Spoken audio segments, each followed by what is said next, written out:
The biggest U.S. mall owner is planning a major shopping spree. Simon Property is aiming to salvage more distressed retailers facing bankruptcies. It's already made bids for Brooks Brothers, Lucky Brands, and JCPenney. And now the company has hinted at opening more grocery stores in its malls. For more on the man trying to save American retail, let's bring in CNBC.com retail reporter Lauren Thomas. So, David Simon, what's his plan, Lauren?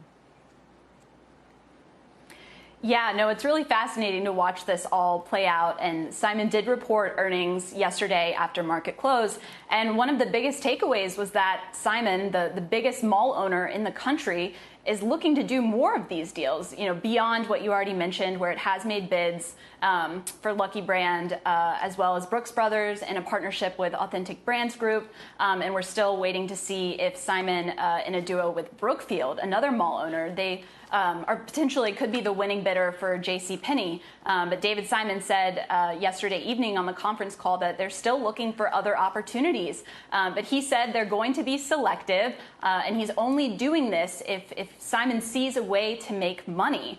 He said that the company actually does anticipate in all of the investments that it's making that it will return its equity within a year. And you see shares rising today on the heels of that call. And I think investors, are really noticing this and kind of taking note of this news. And Simon's looking to make money when it does these deals. Did he comment at all, Lauren, about the report in the Wall Street Journal that Simon was in talks with Amazon? Because the notion that Simon is bidding for JCPenney, it sort of doesn't make sense if you believe that article that they're looking to turn those vacant JCPenney stores into possible distribution centers. There's no need to try and save that retailer. Sure. Well, that question did come up actually a number of times on the call, and he didn't really, deny it or, speak to that directly. And so, I think, again, there are rumors swirling that these talks are taking place.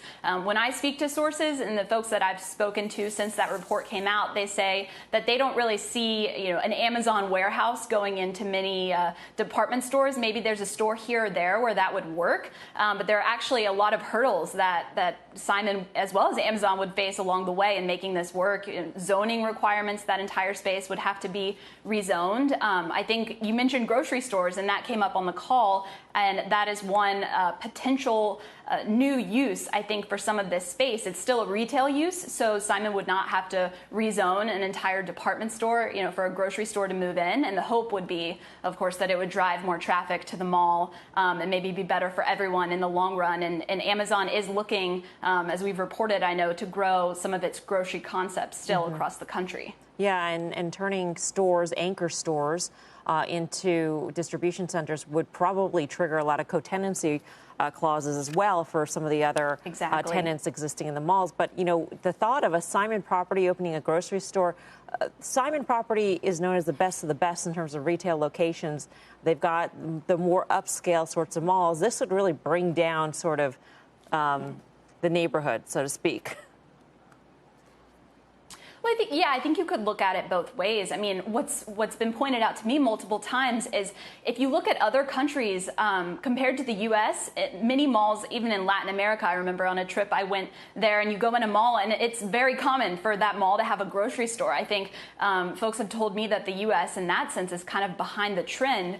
Another mall owner, Macerich, they just finished their earnings call this afternoon, and they mentioned grocery as well, that they're looking to do more grocery deals as they're getting these JCPenney stores back.